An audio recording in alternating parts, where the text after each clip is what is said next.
शांति। देखो, ज़िंदगी में हम कई बार कई जगह बदलते हैं, रिश्ते नाते भी छूट जाते हैं, घर परिवार भी छूटता है, माँ बाप से भी बिछुड़ना हो जाता है।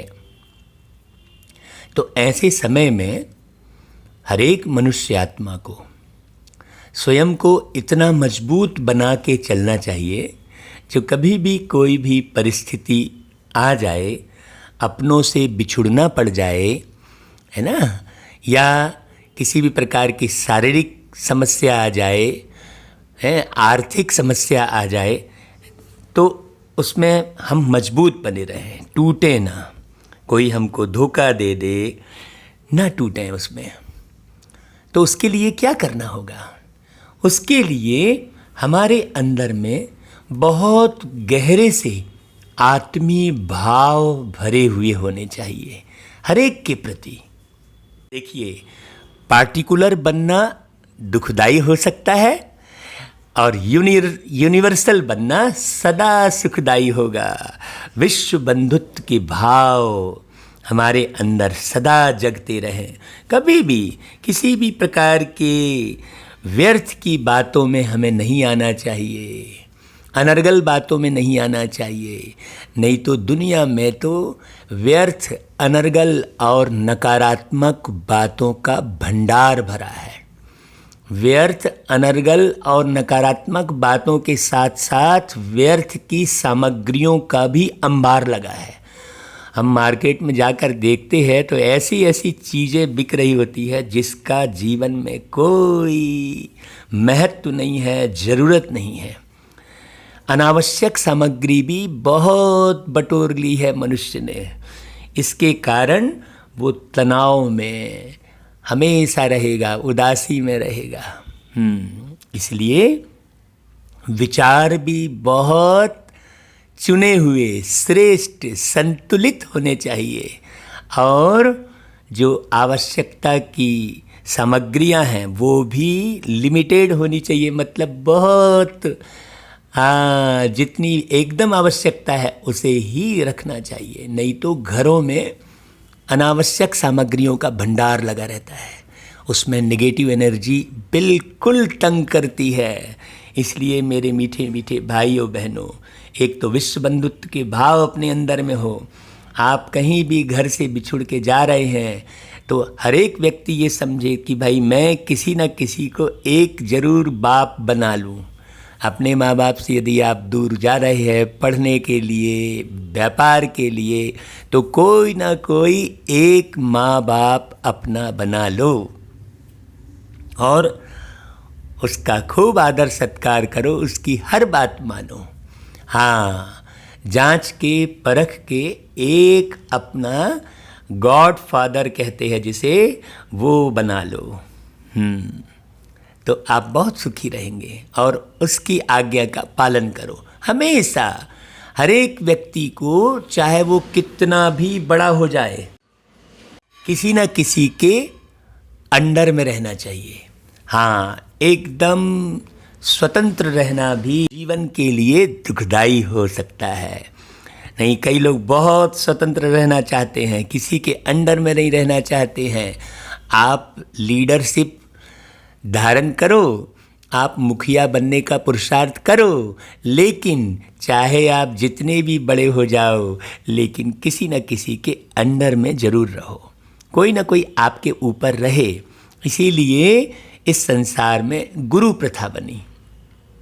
लेकिन वास्तव में गुरु प्रथा ने क्या किया कि जिसे आपने गुरु बनाया वो अभिमान में आ गया कि अरे मेरे तो इतने चेले हैं। इसीलिए आप जो है मित्र बना सकते हैं अपना बड़ा, है ना, आप गॉड फादर बना सकते हैं। जैसे धरती पर आते हैं तो एक माता पिता तो बनाते ही है ना, बस वैसा ही आप ऊपर से ऊपर जो माँ बाप बैठे हमारे, जिन्हें हम कहते हैं तुम्हें माता च पिता तुम्हें, उनसे बिछुड़ कर आप नीचे आते हैं इस धरती रूपी बाजार में, जिसे माया बाजार भी कह सकते हैं अभी का। तो कोई ना कोई एक माँ बाप तो आप नीचे उतर कर बनाते ही है ना। तो वैसे ही जब लौकिक माँ बाप से या परिवार से हमें कभी दूर जाना पड़े तो जहाँ भी आप जाते हैं वहाँ एक गॉड फादर जरूर साकार में बना लो। हाँ, तो आज बाबा 29 जनवरी की मुरली में बहुत प्यारी बात बता रहे हैं। देखो, उस बात को शुरू करने के पहले हम ये भी कहेंगे कि आप जिसे भी अपना हेड बनाओ या जिसके अंडर में भी रहो, जैसे मान लो एक कन्या विवाह करके दूसरे घर में आती है तो एक पति स्वीकार करती है, पति यानी मुखिया, तो वो पत्नी अपने पति से कुछ ना छुपाए।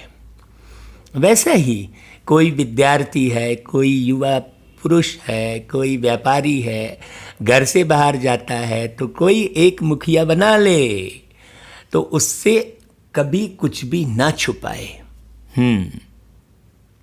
कुछ भी ना छुपाए। हाँ, एक से ऐसा ही बाबा कहते हैं कि देखो बच्चे, बाबा कहते हैं मीठे बच्चे, अभी बाबा बहुत अलौकिक बात कर रहे हैं। ग्रेट ग्रेट ग्रैंडफादर अर्थात सर्व धर्म पिताओं का भी आदि पिता है प्रजापिता ब्रह्मा। और ये ब्रह्मा किसने बनाया?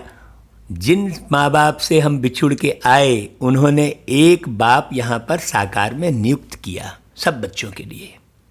मैं वही बात कह रहा था ना भाई, कि जैसे आप घर से माँ बाप से बिछुड़ के जाते हैं तो आप एक बाप बना लो, वैसे ही हम ऊपर अपने माँ बाप से बिछुड़ के नीचे आए तो बाबा ने धरती पर आकर एक साकार बाप बनाया, जिसे अलौकिक पिता कहेंगे, हम आदि पिता कहेंगे।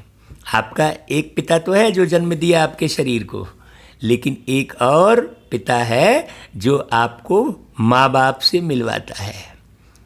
हाँ, शिव को माँ भी कहेंगे, शिव को बाप भी कहेंगे। और यदि शिव को केवल बाप कहेंगे तो ब्रह्मा को माँ कहेंगे। तो माँ अपने बाप से मिलवाती है कहेंगे। भले पुरुष तन है ब्रह्मा का, लेकिन ब्रह्मा यानी वो माँ हुई। तो बाबा कहते हैं कि ये सारे ऑक्यूपेशन, ब्रह्मा बाबा के ऑक्यूपेशन को तुम बच्चे ही जानते हो बहुत अच्छे से, है ना भाई। तो लोग इस बात को डिनाई करते हैं, लोग समझते नहीं है। भगवान भगवान करेंगे, इसको भगवान उसको भगवान कहते रहेंगे, लेकिन ये नहीं मालूम है लोगों को कि वो सबका मालिक जो एक है वो धरती पर आकर एक आदि पिता की रचना करते हैं। ये नहीं मालूम है। बाबा कहते हैं देखो बच्चों, कर्मों को श्रेष्ठ बनाने की युक्ति क्या है? तो देखो, बात बहुत सुंदर है। कर्मों को श्रेष्ठ बनाने की युक्ति ये है कि इस जन्म का कम से कम, क्योंकि तुम पिछले जन्म का तो तुम्हें मालूम नहीं है कि तुमने कौन से विकर्म किए, कौन से सुकर्म किए, कौन से सत्कर्म किए। कर्म भी कई प्रकार के होते हैं, है ना भाई। तो इस जन्म का कम से कम कोई भी कर्म बाप से छिपाओ नहीं। अभी हमने ऊपर में आपको कह दिया भाई बाप, अब कहेंगे कोई भाई हमने तो ब्रह्मा बाबा को देखा नहीं है, वो तो अभी है नहीं, तो हम किससे बताएं? नहीं, कोई ना कोई एक बाप बना लो। तो बाप से छिपाओ नहीं, श्रीमत के अनुसार कर्म करो तो हर कर्म श्रेष्ठ होगा। अब इस मुरली से तो श्रीमत मिल ही रही है भाई, उसे गौर से आप 10 बार सुनो, क्योंकि ये डायरेक्ट सत्य पिता परमात्मा की वाणी है जिसमें बाप श्रीमत देते हैं। तो श्रीमत के अनुसार कर्म करो तो हर कर्म श्रेष्ठ होगा, और श्रेष्ठ कर्म का फल श्रेष्ठ मिलता है। जैसा कर्म करोगे वैसा फल मिलेगा। हाँ, ये तो गीता का ज्ञान मुख्य है। हाँ भाई, उसके लिए एक गीत बनाया था हमने, सबको मिलता है यहाँ कर्मों का फल, कर्मों का फल, है ना भाई। आप इस गीत को पूरा सुनना। बाबा कहते हैं देखो, सारा मदार कर्मों के ऊपर है। अगर कोई पाप कर्म करके छिपा लेते तो उसका 100 गुना दंड पड़ता।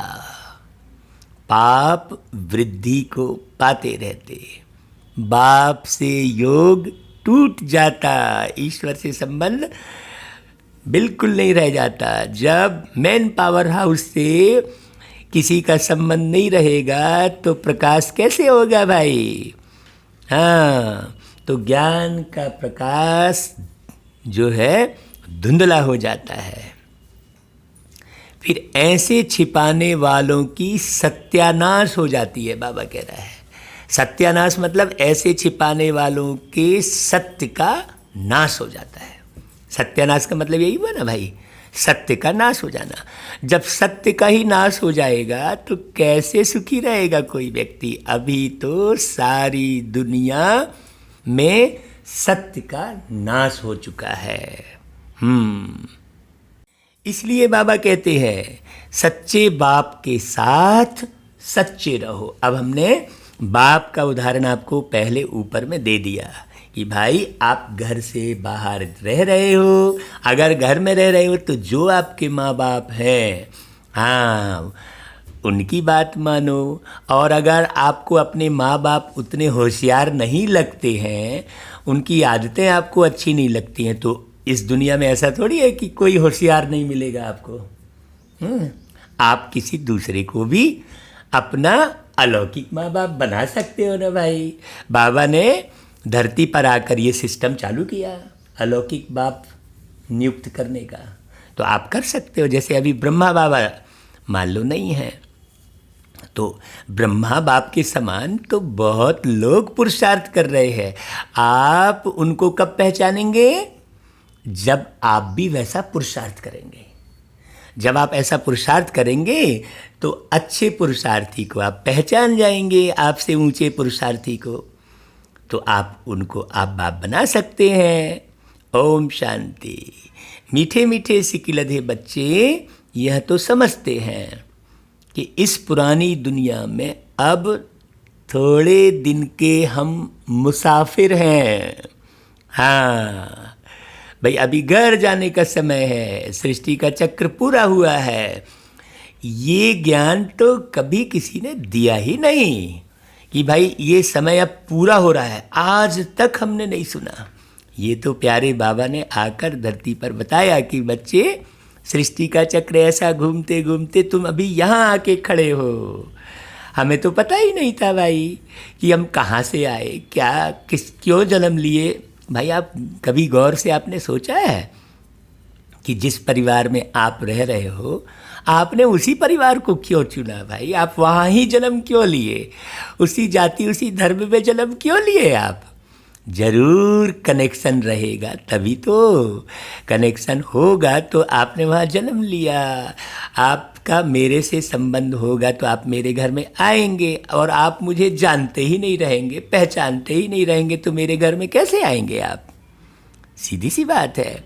जो जो मुझे जानेगा पहचानेगा वो मेरे घर में आने के लिए परमिशन लेगा। भाई हम आपसे मिलने आ सकते हैं क्या? तो आपने जिस घर में जन्म लिया जरूर उनसे संबंध रहा होगा ना भाई। तो ये राज तो हमें कब मालूम पड़ा? जब हमने बाबा की मुरलियाँ बहुत ध्यान से मगन होकर एक एक दिन में 5-5, 6-6 बार पढ़ी, मनन चिंतन किया, और रात को 2 बजे उठकर अव्यक्त वाणियों का खूब पठन किया, मनन किया, चिंतन किया, एक एक शब्द को जांचा कि भाई हम ये शब्द का अनुसरण अपने जीवन में कर रहे हैं कि नहीं कर रहे हैं। क्योंकि जब तक कोई चीज़ प्रैक्टिकल में नहीं की जाती तब तक वो याद नहीं रहती है। हाँ, तो दुनिया के मनुष्य तो समझते हैं कि 40,000 वर्ष यहाँ और रहने का है, जबकि बाबा क्या बोल रहा है कि बच्चे अब तो ये चक्र पूरा हो रहा है और सारा सिम्टम दिखाई भी दे रहा है। जैसे शास्त्रों में बोलते हैं कि भाई कलयुग का अंत कब समझना? जब गौ विष्टा में मुंह डालेगी। तो अभी तो विष्टा क्या, गौ तो सारा ही कचरा खा जा रही है। फिर कहते हैं कि भाई जो है कन्या अपने मुख से वर मांगेगी, तो अभी कन्या अपने मुख से वर मांग नहीं रही है, वर को लेके भाग जा रही है और गई अवस्था हो गई है। ये तो आप देख रहे हैं प्रत्यक्ष में, है मांग बस नहीं रही है कन्या। और क्या शास्त्रों में दिखाया है भाई कि कन्या अपना केस काटेगी, तो कन्या तो केस काट रही है, देख रहे हो आप, बाप कट बाल। हाँ, केस क्या काट रही है, सारे देह का प्रदर्शन भी कर रही है कन्या। तो कितनी पतित अवस्था हो गई, और अब और कितनी पतित होगी अवस्था। और लड़के लोग बड़े बड़े बाल बना के लड़की जैसा घूम रहे हैं। माने सारी भ्रांति है, आप ये भी नहीं पहचान पाओगे कि ये नारी है कि पुरुष है। तो इतनी भ्रांति, जब इतनी भ्रांति है तो ये दुनिया अब आगे कैसे चलेगी? भ्रम में दुनिया कभी चल सकती है क्या? तो सिम्टम भी देखकर समझ में आना चाहिए। हम भी पहले ये सिम्टम देख रहे थे लेकिन समझ में नहीं आ रहा था। बाबा ने जब आके मुरलियों में बताया कि बच्चे अब ये समय पूरा हो रहा है, तो बाबा कहते हैं देखो ये सब सुनकर देखकर तुमको निश्चय हुआ कि नहीं? भाई ये बातें भूलो नहीं। यहाँ बैठे हो तो तुम बच्चों को अंदर में बहुत गदगद होना चाहिए। क्यों गदगद होना चाहिए भाई? कि देखो बाबा एक एक राज हमें बता रहे हैं जो कुछ भी नहीं मालूम था, सारी दुनिया को नहीं मालूम था, कहीं पता नहीं था। तो परम सद्गुरु तो एक परमात्मा ही है ना जो सारे राज बताते हैं। बाबा कहते हैं देखो इन आँखों से जो कुछ भी तुम देखते हो, जो कुछ भी देखते हो, वो सब का सब विनाश होने वाला है। हाँ, सिर्फ तुम अविनाशी हो। तुम मतलब तुम आत्मा। देखो कितनी खुशी की बात है भाई, सब विनाश हो जाएगा लेकिन मैं रहूँगा। अरे वाह भाई, मेरा शरीर भी विनाश हो जाएगा लेकिन मैं रहूँगा। तो ये कितनी खुशी हो गई। नहीं तो लोगों को मरने का भय, अरे कहाँ जाएंगे, क्योंकि ज्ञान नहीं होने के कारण भय होता है और ज्ञान सारे भय समाप्त कर देता है। और सारे भय समाप्त करने वाला एक जो है, जिसे भूतनाथ कहते हैं, शिव बाबा को भूतनाथ भी कहते हैं। और सबसे बड़ा भूत कौन है? भय का भूत है। तो भूतनाथ बाबा आपके अंदर के भय का भूत पूरा समाप्त कर देता है। तो जीवन कितना सुखमय, शांतिमय, आनंदमय हो जाता है। अभी आप करके देखो। हमने तो बहुत अच्छे से ये पुरुषार्थ किया है भाई। और इसीलिए बाबा ने कहा बच्चे तुम पुरुषार्थ कर रहे हो ना, तो सबको कराओ भी। ऐसी ड्यूटी बाबा ने दे दी। कितनी खुशी की बात है, डायरेक्ट परमात्मा ने ये ड्यूटी दे दी हमको। हाँ, तो बाबा कहते देखो यह भी बुद्धि में है कि हम आत्मा ने पूरे 84 जन्म लिए हैं। कितनी खुशी भाई, हम सबसे अनुभवी बाबा के बच्चे बैठे हैं। हमने 84 जन्म लिए हैं। छोटा मोटा अनुभव थोड़ी, 1-2 जन्म का अनुभव थोड़ी। और बाबा से जुड़ने के कारण कई जन्मों की स्मृति भी आ गई है। हाँ, हम तो आपको कई जन्मों की बात बता सकते हैं कि भाई पिछले जन्म में हमने तो यहाँ तक की पहचान लिया कि पिछले जन्म में कौन मेरी बहन थी, कौन बेटा था, वो भी मालूम पड़ जाता है। बाबा कहते हैं देखो ये सब तो तुमने 84 जन्म लिए, लेकिन अब बाप आया है ले जाने के लिए। ये भी कितनी खुशी की बात है भाई। जिनसे हम कई हजार साल से बिछड़े थे, वो प्यारा पिता, वो परम पिता, पारलौकिक पिता ले जाने के लिए आया है। किसे ले जाने के लिए आया भाई? शरीर को थोड़ी ले जाएगा, तुम आत्मा को ले जाएगा ना भाई।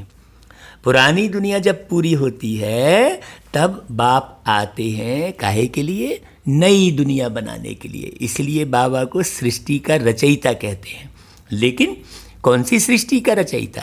नई सृष्टि का रचयिता ना भाई। फिर नई चीज़ तो पुरानी होती ही है ना भाई। नई दुनिया से पुरानी, फिर पुरानी दुनिया से नई दुनिया। तो नई दुनिया बनाने वाला कौन? बाप। बच्चे थोड़ी बनाते हैं। अब घर में जैसे छोटे छोटे बच्चे रहेंगे, वो थोड़ी मकान बनाएंगे। बाप ही मकान बनाता है ना, नया मकान। चलो यार बच्चों के लिए नया मकान बनाओ, नया वस्त्र लाओ, हमारा बच्चों के लिए त्यौहार बनाओ, ऐसा बाप पुरुषार्थ करता है ना भाई। तो ऐसा ही वो पारलौकिक बाप बच्चों के लिए क्या पुरुषार्थ करते हैं कि आपको नया ज्ञान रूपी वस्त्र देते हैं, आत्मा को विचारों का वस्त्र, क्योंकि आत्मा तो विचारों के वस्त्र में रहती है ना। हाँ, और बाबा सतयुग रूपी नया घर बना के देते हैं, सोने का महल बना के देते हैं बाबा। ये समझने की बात है। तो बाबा कहते देखो, अब इस चक्र का तुम्हारी बुद्धि में पूरा ज्ञान है कि भाई हमने अनेक बार यह चक्र लगाया है और बच्चे अभी यह चक्र पूरा होता है, फिर सतयुग से शुरू होगा ना, फिर नई दुनिया में हम थोड़े से देवता ही रहेंगे। हाँ, क्योंकि बहुत बड़ी समस्या तो जनसंख्या की भी है भाई, खाने को है नहीं और बच्चे पैदा किए जा रहे हैं। देखो, माने ये पाप कर्म नहीं हुआ क्या भाई? जहाँ शुद्ध पानी नहीं है, शुद्ध हवा नहीं है, वहाँ तुम किसी आत्मा को जीवन दे रहे हो, तो पाप कर्म नहीं हुआ? तो बाबा कहते हैं मनुष्य उल्टा कर्म करते हैं तो वह अंदर खाता जरूर है। इसलिए बाप पूछते हैं, भाई इस जन्म में ऐसे कोई पाप तो नहीं किए तुमने? ऐसा पूछते बाबा। देखो, यह है ही छीछी रावण राज्य, यहाँ तो पाप तुमसे हो ही गए हैं, बाबा को मालूम है, लेकिन तुम छुपाते हो।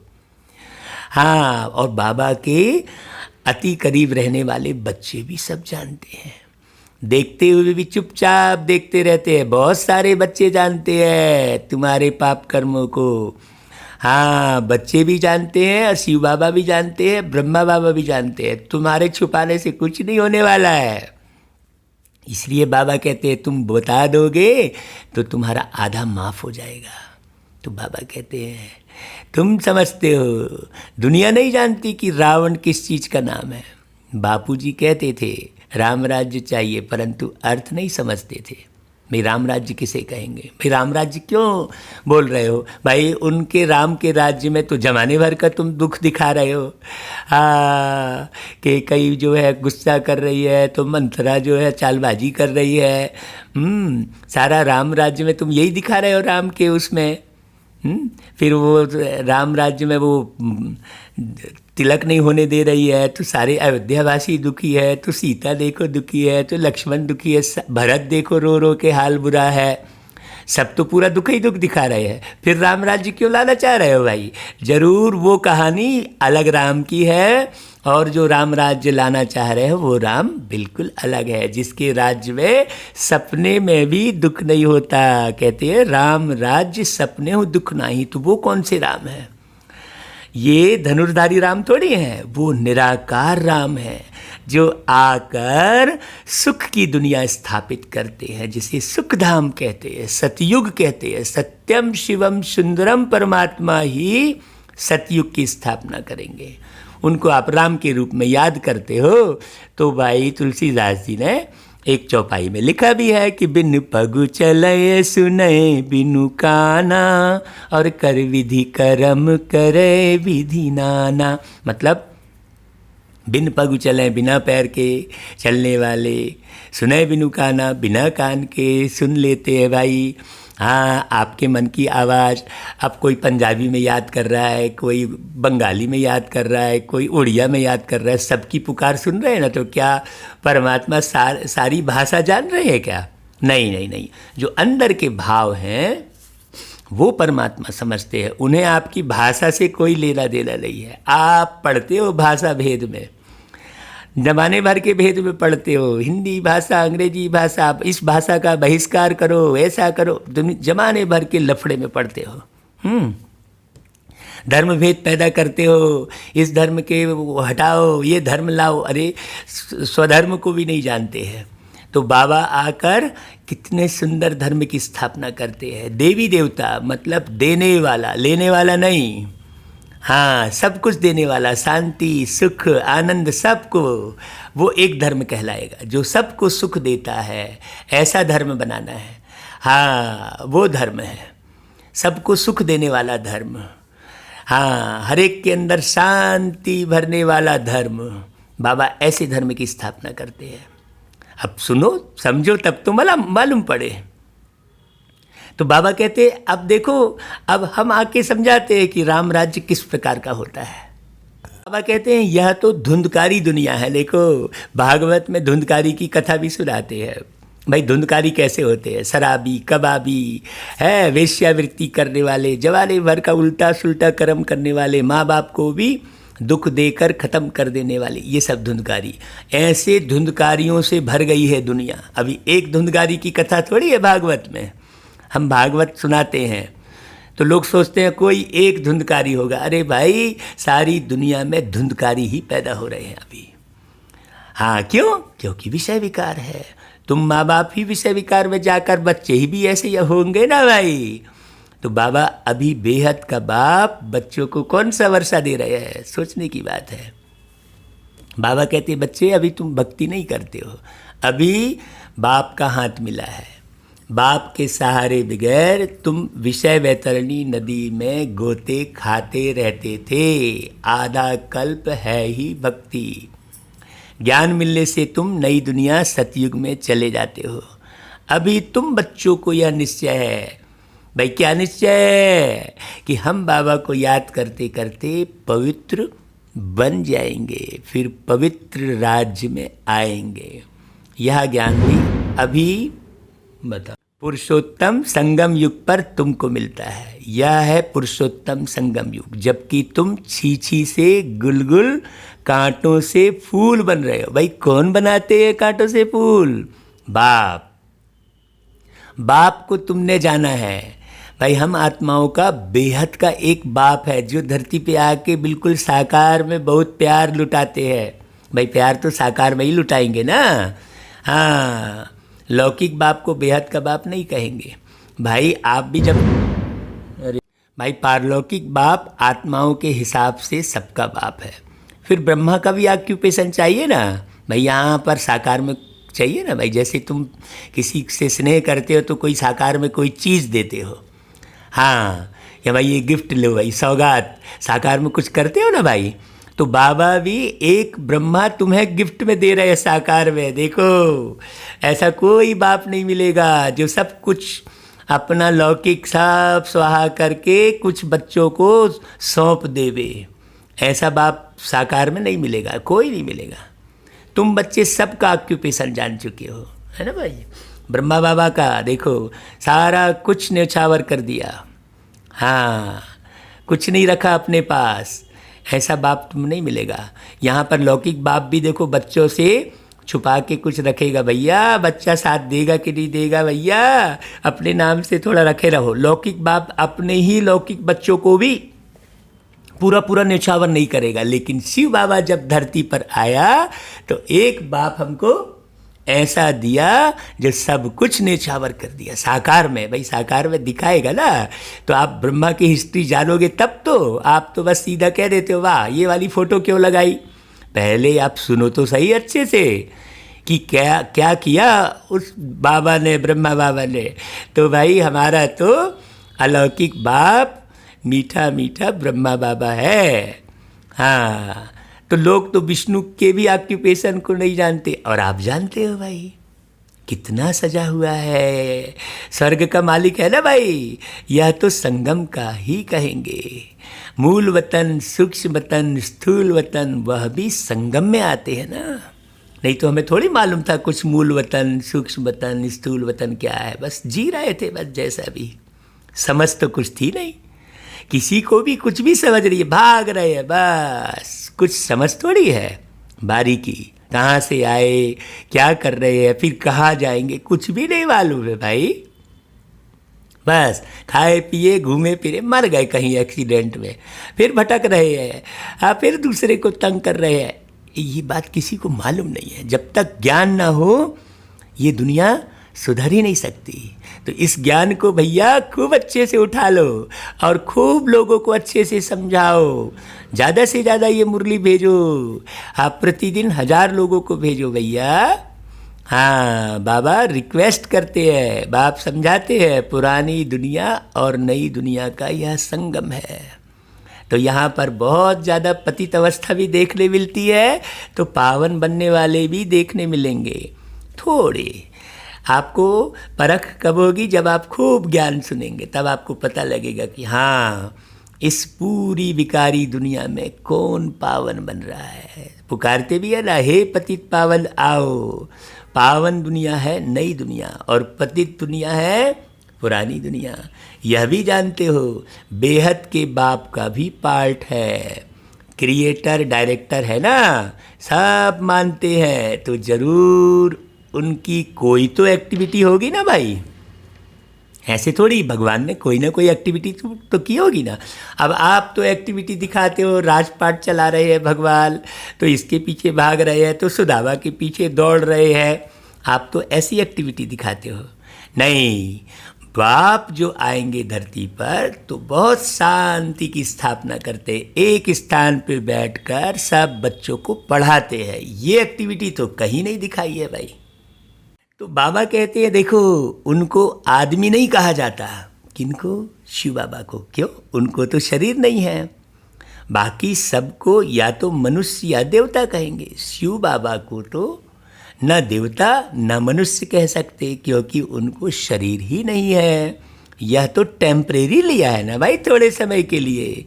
भाई बाबा खुद कहते हैं, मीठे मीठे बच्चों, मैं शरीर बगैर राजयोग कैसे सिखाऊं, ऐसा बोलते हैं ना बाबा। भाई बाबा देखो कहते हैं, मुझे तो मनुष्यों ने ठिक्कर बित्तर में कह दिया है। अब मैं साकार में आया हूँ तो उसका भरोसा नहीं हो रहा है, और ठिक्कर बित्तर में समझ रहे हैं। सोचो, पत्थर में भगवान समझ रहे हैं, और साकार में बाबा आके जो मुरली चला रहे हैं, जो बात बोल रहे हैं, आप बात को सुनो तो सही। ऐसी बात कोई बोल पाएगा क्या? तो उधर विश्वास नहीं हो रहा है। सोचो कितनी पत्थर बुद्धि। क्यों पत्थर बुद्धि? इसलिए हो गई क्योंकि पत्थरों को भगवान समझते बैठे हैं। हाँ, अरे भावना बोले, वैसी कहानी बिगड़ दिए। बाबा कहते हैं, अभी तो तुम बच्चे समझते हो मैं कैसे आता हूँ। भाई कितनी खुशी होती है, सही बताएं। अभी तुम राजयोग सीख रहे हो, कोई मनुष्य तो सिखला ना सके ना। देवताओं ने सतयुगी राजाई कैसे ली, ये किसी को मालूम थोड़ी है भाई। जरूर पुरुषोत्तम संगम युग पर राजयोग सीखे ना। तो यह सिमरन कर अभी तुम बच्चों को अथाह खुशी होनी चाहिए। बाबा हमेशा खुशी की बात करते हैं। बाबा बार बार कहते हैं, भाई तुमको खुशी होनी चाहिए, लेकिन तुम क्या करते हो, बाबा की बातों को भूल जाते हो, इसलिए बार बार कुछ ना कुछ चिंता करने लगते हो। अरे भाई बाबा ने कहा, भाई हमने अब 84 का चक्र पूरा किया है। भाई तुमको मालूम है अब कि बाप कल्प कल्प ऐसे ही आते हैं, तो कितनी खुशी होती है। बाप खुद कहते हैं, यह बहुत जन्मों के अंत का जन्म है। श्री कृष्ण जो प्रिंस था सतयुग का, वही फिर 84 का चक्र लगाते हैं। ये बात तो कभी सुनने नहीं मिली थी कहीं भी। इसे गौर करिए भाई, श्री कृष्ण जो सतयुग का प्रिंस था, वो आत्मा 84 का चक्र लगाते लगाते अभी संगम पर पहुंची है। हाँ, श्याम हो गई है। तो श्याम से सुंदर का गायन है, सुंदर से श्याम का गायन नहीं है। इसलिए आप श्याम सुंदर कहते हैं, पहले श्याम शब्द लगाते हैं, फिर सुंदर शब्द बोलते हैं। सुंदर श्याम थोड़ी बोलते हो। क्यों? क्योंकि श्याम से सुंदर बनने का ही गायन होगा ना भाई, सुंदर से श्याम बनने का गायन थोड़ी होगा। इसलिए श्याम सुंदर कहते हैं। तो ये राज किसी को नहीं मालूम कि भाई वो आत्मा श्याम कब बनती है। इसी संगम पर उसे सुंदर कौन बनाते हैं? सुंदरम शिव। शिव के साथ ही सुंदरम शब्द लगा है। तो समझो, कोई बात यूं ही थोड़ी बोली जा रही है। नहीं, कुछ हर बात को तुम मनगढ़ंत बोल दोगे, बस खाली साइंस को ही बढ़िया बोलते रहोगे, ऐसा थोड़ी है। बाबा कहते हैं, तुम शिव के तो 84 जन्म बताएंगे नहीं ना, क्योंकि शिव तो अजन्मा है, अकाय है। थोड़ा गहराई से सुनोगे समझोगे तो मालूम पड़ेगा ना भाई। अब हम तो इतने गहरे से सुने समझे तो खुशी तो हमारी खत्म ही नहीं होती है। आप कैसा भी सरकमस्टांस हो जाए इस दुनिया में, सारी दुनिया स्वाहा हो जाए तो भी हमारी खुशी नहीं जाएगी। क्यों? क्योंकि हमने वो बात जान ली है, वो खुशी पाली है जो कभी खत्म नहीं हो सकती। हमको मिली ऐसी खुशी जो कहीं मिलती नहीं। हमको मिली ऐसी खुशी जो कहीं मिलती नहीं। फूल है या ये कली हर बाग में खिलती नहीं हमको मिली ऐसी खुशी जो कहीं मिलती नहीं। ये गीत भी सुनना भाई आप। हाँ, तो बाबा कहता है कि देखो शिव के तो 84 जन्म नहीं होते ना भाई, तुम्हारे में भी नंबरवार पुरुषार्थ अनुसार जानते हैं। माया बहुत कड़ी है, क्योंकि तुम माया से 63 जन्म माया के साथ रहे हो। ये हिसाब भी केवल बाबा बताते हैं। कई लोग मूंझते रहते हैं, अरे ये बार बार हमको ऐसा क्यों होता है, मैं अच्छा करना चाहता हूँ फिर खराब क्यों हो जाता है मेरे से। अरे उसका भी उत्तर बाबा ने दिया है ना भाई मुरली में, कि भाई तुम 63 जन्म उसके साथ रहे हो तो वो फिर छोड़ेगी थोड़ी, किसको भी छोड़ती नहीं। यह बाप अच्छी रीति जानते हैं। ऐसे मत समझो बाप कोई अंतर्यामी है, तुम्हारे अंतर के विचारों को ही पढ़ते रहेंगे, नहीं। बाप ये आदि मध्य अंत को जानते हैं, सृष्टि चक्र को जानते हैं। हाँ, बाबा सबकी एक्टिविटी से जानते हैं। बाबा जानते हैं, किसी भी शरीर में प्रवेश करके एक झटके में उसकी एक्टिविटी से जान जाएंगे। भाई बाबा ने भाई बुझात्मा को भी वैसा बना दिया है। हाँ, किसी की भी जरा एक्टिविटी से भी जान जाएंगे। हाँ, ज्योति ने मुझात्मा को ज्योतिष बना दिया। बाबा कहते हैं समाचार आते हैं, माया एकदम कच्चा पेट में डाल देती है। ऐसी बहुत बातें तुम बच्चों को मालूम नहीं पड़ती, बाप को तो सब मालूम पड़ता है, और जो बाप के साथ रहेगा उसको भी मालूम पड़ेगा। इसलिए सदा बाप के साथ रहो। मनुष्य फिर समझते हैं अरे भगवान अंतर्यामी है। भाई बाप कहते मैं अंतर्यामी नहीं हूँ। देखो एक एक बात कितनी क्लियर करते हैं बाबा। हर एक की चलन से सब मालूम पड़ता है। बहुत छी चलन चलते हैं। बाप बच्चों को खबरदार करते हैं, माया से संभालना है। माया ऐसी है किसी न किसी रूप में एकदम हप कर लेती है। हाँ, नाम मान शान के रूप में कर लेगी। ये ज्ञान है भाई, ज्ञान का ही घमंड हो जाएगा। हाँ देखो, बाबा की याद में रहोगे तो चाहे जितने भी ज्ञानी होगे आपको घमंड नहीं होगा। भाई बाबा दे रहा है, हम तो खाली ट्रांसफ़र कर रहे हैं। चाहे कोई गीत गा रहा है, चाहे कुछ भी कर रहे हैं, कराने वाला करा रहा है, करनहार हम किए जा रहे। वो भी गीत बना है। देखो बाबा के जो यज्ञ में जो गीत बने हैं, ऐसे गीत पूरी दुनिया में कहीं नहीं बने हैं। हाँ, बाकी तो सब भटकाने वाले गीत है। बहुत सारे, कोई कोई होंगे अच्छे गीत, उसको भी चुनकर हम सुनाते हैं। फिर बाबा कहते हैं बल बाप समझाते हैं तो भी बुद्धि में नहीं बैठता। क्यों? क्योंकि 63 जन्म हिरे हुए हैं ना। इसलिए बाबा कहते बच्चे बहुत खबरदार रहना है। हाँ, काम महाशत्रु है, मालूम भी ना पड़े कि हम विकार में गए हैं। हाँ, किसी पर दृष्टि बैठ गई, वो भी तो विकारी हो गए ना। ऐसे भी होता है। इसलिए बाप कहते हैं कुछ भी भूल आदि होती है तो साफ साफ बताओ, छिपाओ मत, नहीं तो 100 गुना पाप हो जाएगा। जो अंदर में खाता रहेगा एकदम गिर पड़ेंगे। फिर जाके बाद में जरा भी कहीं दृष्टि अटकी है तो बता दो भाई मेरी दृष्टि यहाँ अटकी है। हाँ, नहीं तो खाता रहेगा भाई। कोई पसंद आ गया, हाँ, किसी लड़के को लड़की पसंद आ गई, किसी लड़की को लड़का पसंद आ गया, ये सब नहीं होना चाहिए। बाप पसंद होना चाहिए। ऐसा बाप फिर नहीं मिलेगा। सच्चे बाप के साथ बिल्कुल सच्चा होना चाहिए, नहीं तो बहुत बहुत घाटा है। माया इस समय तो बहुत कड़ी है। हाँ, पूरा पूरा राज्य माया का है। बाबा कहते हैं दोनों कांधों पर माया तैयार बैठी है। हाँ, यह रावण की दुनिया है। हम इस पुरानी दुनिया को याद ही क्यों करें? हाँ, हम तो नई दुनिया को याद करें, जहाँ अब जा रहे हैं। बाप नया मकान बनाते हैं तो बच्चे समझते हैं ना हमारे लिए मकान बन रहा है, खुशी रहती है ना। यह है बेहद की बात। हमारे लिए नई दुनिया स्वर्ग बन रही है। स्वर्ग में जरूर मकान भी होंगे रहने के लिए ना भाई, ऐसे कोई खुले में थोड़ी रहेंगे। अब हम नई दुनिया में जाने वाले हैं। जितना बाप को याद करेंगे उतना गुलगुल फूल बनेंगे। हम विकारों के बस कांटे बन गए थे, अब बाबा को याद करने से पवित्र बनेंगे। बाप जानते हैं माया आधा को तो एकदम खा जाती है। भाई जैसे मगर के मुंह में अगर टांग आ गई तो फिर बचता है क्या व्यक्ति, सीधा खींच लेता है। वैसा ही माया मगरमच्छ है, आधा को एकदम खा जाती है। बाबा कहते हैं तुम भी समझते हो, जो नहीं आते हैं वह तो माया के वश हो गए ना, बाप के पास तो आते नहीं। ऐसे माया बहुतों को हप कर लेती है।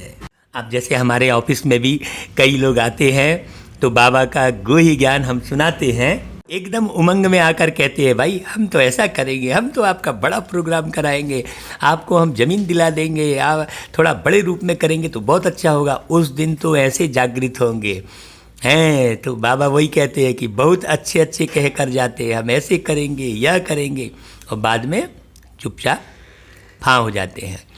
ये भी कहते हैं हम तो यज्ञ के लिए प्राण देने तैयार हैं। ऐसे कहने वाले भी आज नहीं हैं। देखो बाबा सावधानी दे रहे हैं, ऐसा उदाहरण दे रहे हैं। तो भाई ये सब चक्कर में नहीं पड़ना कि हम ये करेंगे वो करेंगे। गे की भाषा नहीं, बाबा कहता है। क्यों? क्योंकि तुम्हारी लड़ाई है ही माया के साथ।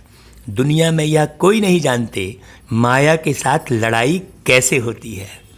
अभी तुम बच्चों को बाप ने ज्ञान का तीसरा नेत्र दिया है। हाँ, इसलिए शंकर जी को तीसरा नेत्र दिखाते हैं। तो तीसरा नेत्र कौन सा दिया बाबा ने? ज्ञान का, जिससे सारी शंका मिट जाती है। तो उसे शंकर कह देते हैं लोग। बड़ी गहरी समझने की बात है।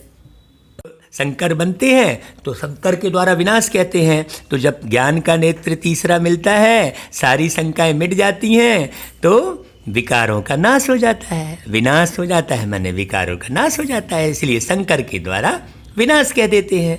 अब उसी शिव और शंकर को एक कर दिए। अरे भाई बाप बेटे एक थोड़ी हो जाएंगे भाई। बाबा कहता है जो तीसरा नेत्र दिया, तुम अंधियारे से सोजरे में आ गए हो। आत्मा को ही यह ज्ञान नेत्र देते हैं। तब बाप कहते हैं बच्चे बार बार अपने को आत्मा समझो। क्यों? क्योंकि बार बार देह के भान में आ जाते हो। अब आप देखो दर्पण के पास जाते हो तो क्या दिखता है आपको? दर्पण के पास जाते हो आप कंघी करने, बाल संवारने, चेहरा संवारने, तो क्या दिखता है आपको? ये एहसास होता है कि भ्रुकुटी के बीच मैं चमकता सितारा हूँ? नहीं, वो चोंच लाल करते बैठे हो। देखो बाबा बड़ी बारीकियाँ बताते हैं। तो बेहद के बाप को याद करो। भक्ति में तुम याद करते थे ना, कहते भी थे ना भाई कि आप आएंगे तो बलिहार जाएंगे। तो कैसे बलिहार जाएंगे? या थोड़े ही जानते थे कि किसे बलिहार जाना कहेंगे। हाँ भाई, कोई धन दौलत थोड़ी देना है। हाँ, कोई जो है बलि थोड़ी चढ़ा रहा है। अब बलिहार जाएंगे को लोगों ने बलि चढ़ाना बोल दिया। अभी तुम समझते हो हम जैसे आत्मा है वैसे बाप भी है। बाप का है अलौकिक जन्म और हमारा है लौकिक जन्म। बाबा डायरेक्ट अवतरित होते हैं, माने ऊपर से नीचे उतर के एक भ्रुकुटी के बीच बैठते हैं। और हम जब ऊपर से नीचे उतरते हैं तो माँ के गर्भ में प्रवेश करते हैं। ये बारीक बात है। तुम बच्चों को बाप कैसे अच्छी रीति पढ़ाते हैं। खुद कहते हो यह तो वही बाप है जो कल्प कल्प हमारा बाप बनते हैं। हम भी बाबा बाबा कहते हैं, बाप भी बच्चे बच्चे कहते हैं। वही टीचर के रूप में फिर राजयोग सिखलाते हैं, और तो कोई राजयोग सिखला ना सके। विश्व का तुमको मालिक बनाते हैं, तो ऐसे बाप का बनकर फिर उसी टीचर की शिक्षा भी लेनी चाहिए ना। भाई जब हमारा बाप ही टीचर है तो और कहीं भटकने की जरूरत ही नहीं है। खुशी में कितना गदगद होना चाहिए। अगर छी बना तो फिर वह खुशी आएगी नहीं। हाँ, भल कितना भी माथा मारे, फिर जैसे वह हमारे जाति भाई का नहीं है। हाँ, यहाँ मनुष्यों के कितने सरनेम होते हैं। तुम्हारा सरनेम देखो कितना बड़ा है। यह है बड़े ते बड़ा great great grand father Brahma. उनको कोई जानते ही नहीं। शिव बाबा को तो सर्वव्यापी कह दिया है। ब्रह्मा का भी किसको पता नहीं पड़ता। चित्र भी है ब्रह्मा विष्णु शंकर के। ब्रह्मा को फिर सूक्ष्म वतन में ले गए। बायोग्राफी कुछ नहीं जानते। जब तक ब्रह्मा को न जाने तब तक ब्रह्मांड की रचना को कैसे जाने। सूक्ष्म वतन में ब्रह्मा को दिखाते हैं, फिर प्रजापिता ब्रह्मा कहाँ से आएगा? वहाँ बच्चे अडाप्ट करेंगे क्या सूक्ष्म वतन में? हैं, किसको भी पता नहीं है। प्रजापिता ब्रह्मा कहते हैं, परंतु बायोग्राफी नहीं जानते। भाई शरीर के साथ ही सारे कार्य होते हैं। बाबा ने समझाया है, यह हमारा रथ है। बहुत जन्मों के अंत में हमने यह आधार लिया है। यह पुरुषोत्तम संगम युग गीता का एपिसोड है। पवित्रता भी मुख्य है। पतित से पावन बनना कैसे है, यह दुनिया में किसको भी पता नहीं है। बिल्कुल पता नहीं है। बड़े बड़े साधु संत आदि कभी ऐसे नहीं कहेंगे कि देह सहित सबको भूलो, कभी नहीं कहेंगे।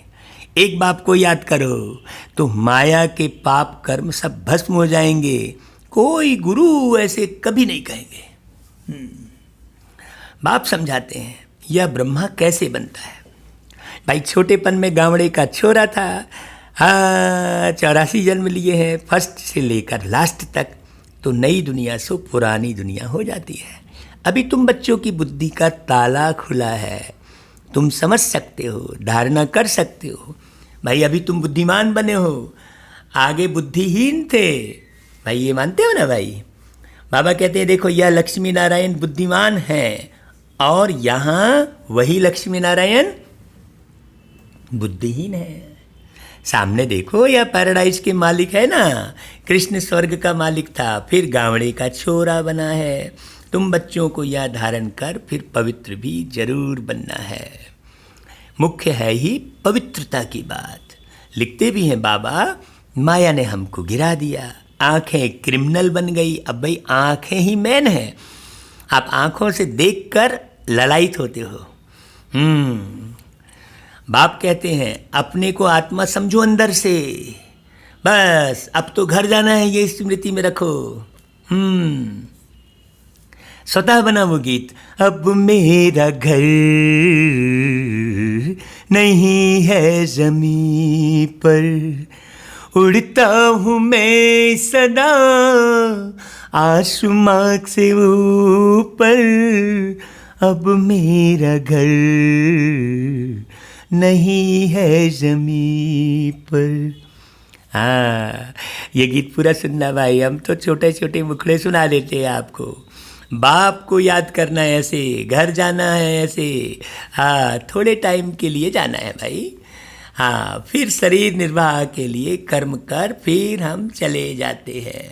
इस पुरानी दुनिया के विनाश के लिए लड़ाई भी लगती है। फिर सारा भाई उथाल करेंगे ना भाई। अभी तो मनुष्यों ने देखो कि कैसी कैसी सामग्री बना ली जो गलती ही नहीं है। ऐसी प्लास्टिक जो गलती नहीं है। कितना रॉ मटेरियल, समुद्र भी खराब हो रहा है, नदी भी खराब हो रही है, पृथ्वी भी पूरी दूषित हो रही है।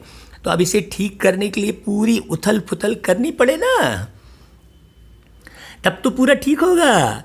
इसीलिए विनाश के लिए लड़ाई भी लगती है। बाबा कह रहा है एक तरफ तुमको विकारों का नाश करना और दूसरी तरफ जो प्रकृति पूरी बर्बाद कर रखी है मनुष्यों ने, उसको भी तो ठीक करना पड़े। तो बाबा है, पहले तुम्हारी तैयारी पूरी देख लेगा, फिर उसके बाद ये प्रकृति तो बाबा के हाथों में है। प्रकृति पति कहते हैं भगवान को। तो यह भी तुम देखना कैसे लगती है लड़ाई। बुद्धि से समझते हैं, हम देवता बनते हैं तो हमको नई दुनिया भी चाहिए। इसलिए विनाश जरूर होगा, तुम्हारे लिए भी विनाश होगा, प्रकृति को सुधारने के लिए भी विनाश होगा। हम अपनी नई दुनिया स्थापन कर रहे हैं श्रीमत पर, तो दोनों प्रकार का विनाश होता है ना भाई। बाप कहते हैं मैं तुम्हारी सेवा में उपस्थित होता हूँ। देखो बाबा कितना न्यारा है। तुमने डिमांड किया है कि हम पतितों को आकर पावन बनाओ, तो तुम्हारे कहने से मैं आया हूँ भाई। बाबा देखो कितना मीठा मीठा बोलता है। तुमको रास्ता बताता हूँ, बहुत सहज, बस इतनी सी बात है। मन मना भाव, अपने मन को समझा लो और नए भाव का निर्माण कर लो। हाँ, ये मन ही है ना तुम्हारा नहीं मान रहा था, बाबा को दे दो मन। हाँ, इसलिए गीत देखो कैसे कैसे बढ़िया बढ़िया बने हैं भाई। मन के द्वारे प्रभु पधारे, कर ले आत्मा तू दर्शन, कर ले आत्मा तू दर्शन, देह नहीं तू है विदेही, देह को कर दे तू अर्पण, देह को कर दे तू अर्पण। नहीं, देह को अर्पण कर दे मतलब देह को छोड़ दे थोड़ी, देह को भूल स्वयं को आत्मा मानो। ऐसे मन मना भाव है ना भाई। भगवान बाच है ना, सिर्फ कृष्ण का नाम दे दिया है। बाप के नेक्स्ट है कृष्ण, इसलिए कृष्ण का नाम दे दिया है। यह परम धाम का मालिक और वह विश्व का मालिक। शिव बाबा परम धाम का मालिक और कृष्ण जो है विश्व के मालिक है। लॉर्ड कृष्णा कहते हैं। सूक्ष्म मतन में तो कुछ होता ही नहीं। सभी से नंबर 1 है श्री कृष्ण, जिसको बहुत प्यार करते हैं। बाकी तो पीछे पीछे आए हैं ना। स्वर्ग में तो सभी जा ना सके, तो मीठे मीठे बच्चों को हड्डी खुशी रहनी चाहिए। देखो बाबा ने पूरी मुरली में कितनी बार खुशी की बात कही है। बाबा देखो कह रहा है, देखो आर्टिफिशियल खुशी नहीं चल सकती। ऐसा नहीं कि डांस कर लिए तो खुशी हो गई, तो भवन बना लिए तो खुशी हो गई। वो आर्टिफिशियल खुशी है। बच्चों का निर्माण करना, चरित्रवान बच्चों का निर्माण करना, ये मूल बात है। भवन खूब बना लिए, जन का निर्माण ही नहीं हुआ तो भवन खाली पड़ा है, तो वो आर्टिफिशियल खुशी हो गई भाई। बाबा कहते हैं देखो, बाहर से किस्म किस्म के बच्चे बाबा के पास आते थे, कब पवित्र नहीं रहते। बाबा समझाते थे, विकार में जाते हो तो फिर आते ही क्यों हो भाई। कहते थे क्या करें, रह नहीं सकते। रोज आता हूँ, न जाने कब कोई ऐसा तीर लग जाए। आप बगैर सदगति कौन करेंगे। आकर बैठ जाते थे। माया बड़ी प्रबल है। बाबा पुरानी बात बता रहे हैं। निश्चय भी होता है, बाबा हमको पतित से पावन गुलगुल बनाते हैं, परंतु क्या करें। बाबा कहते फिर भी सच तो बोलता था ना। अब जरूर वह सुधर गया होगा। उनको यह निश्चय था, इन द्वारा ही हम सुधरेंगे। इस समय कितने एक्टर्स हैं, एक के फीचर्स ना मिले दूसरे से, फिर कल्प बाद उस ही फीचर से पार्ट रिपीट करेंगे। ये कितनी गूढ़ी बात है।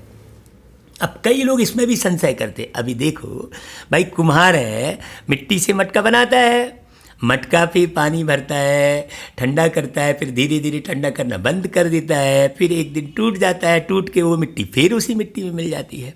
कुम्हार आके फिर उसी मिट्टी से फिर वैसा ही का वैसा मटका बनाता है। सिंपल सी तो बात है। तो हूबहू जो रिपीट हो रही है, जो बाबा कह रहा है कि भाई उस ही फीचर से पार्ट रिपीट करेंगे, तो कहाँ है भाई, ये भी तो मिट्टी है ना। उसके लिए गीत बनाया था, माटी ओढ़न माटी बिछावन, माटी का सिरहाना रे, माटी में मिल जाना, माटी में मिल जाना, ये तन माटी में मिल जाना रे, माटी में मिल जाना। भाई तुम माटी नहीं हो। कई लोग कहते हैं तुम माटी के पुतले। अरे तुम माटी के पुतले नहीं हो, माटी के पुतले में तुम बैठे हो। हाँ, तुम माटी में नहीं मिलते हो, तुम्हारा तन माटी में मिल जाता है। जैसे मैंने मटके का उदाहरण दिया, तो आत्माएं तो सब फिक्स है ना भाई। सभी एक्टर्स बिल्कुल एक्यूरेट पार्ट बजाते रहते हैं, कुछ भी फर्क हो नहीं सकता। सभी आत्माएं अविनाशी हैं, उनमें पार्ट भी अविनाशी नूंधा हुआ है। कितने समझाने की बात है, सोचो बारीकी से। इसलिए कहीं मूंझो मत, सेवा करते चलो। जो समझने वाला होगा समझेगा, जो नहीं समझने वाला होगा नहीं समझेगा। हम तो अपना जमा करें भाई। हाँ, हम तो इसलिए भाई व्हाट्सएप में लाखों लोगों को मुरली भेजते हैं। जब हम देखते हैं तो 10 लोग देखे रहते हैं। देखो तो फिर सबके भाग्य में नहीं है ना भाई, सबके वश में भी नहीं है ये सारा पुरुषार्थ करना। हमको कितनी खुशी होती है, बाबा के ज्ञान को हम हप करने जा रहे हैं, तो कितनी खुशी। सोचो, जो सारी दुनिया नहीं कर सकती वो हम बच्चे कर रहे हैं, तो कितनी खुशी होनी चाहिए। कितना समझाते हैं फिर भी भूल जाते हैं, समझा नहीं सकते। बहुत से बच्चे समझा नहीं सकते। जो समझा नहीं सकते मतलब जरूर समझा हुआ नहीं है। बाबा कहते चलो यह भी ड्रामा में होना है, हर कल्प राजाई तो स्थापन होती ही है ना। सतयुग में आते ही थोड़े हैं सो भी नंबरवार, यहाँ भी तो फिर नंबरवार है ना। एक का पार्ट एक ही जाने, दूसरा कोई जान नहीं सकता, इसलिए किसी के पार्ट को जानने में समय मत गवाओ।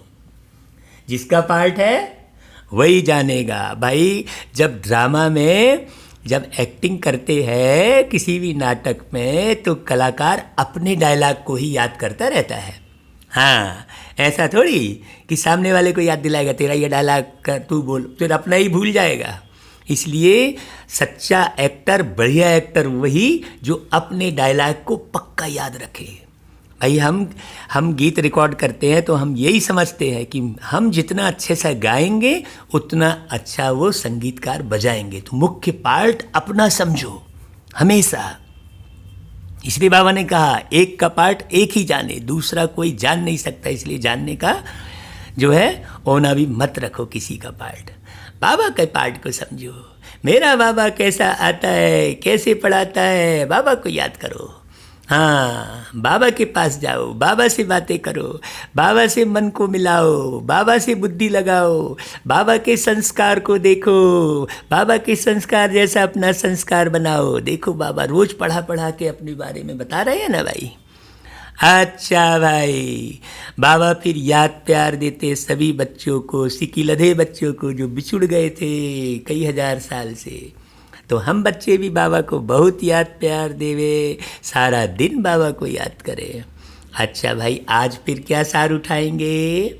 आज बाबा आपको सार बताते हैं। आप पूरा मुरली फिर से रिपीट सुनना और अपना सार भी बनाना कि आप कौन सा सार उठाएंगे। बाबा तो आपको सार बता रहे हैं, लेकिन आपको भी देखना है कि भाई आपके अपने पुरुषार्थ के अनुसार आपके लिए क्या सार है।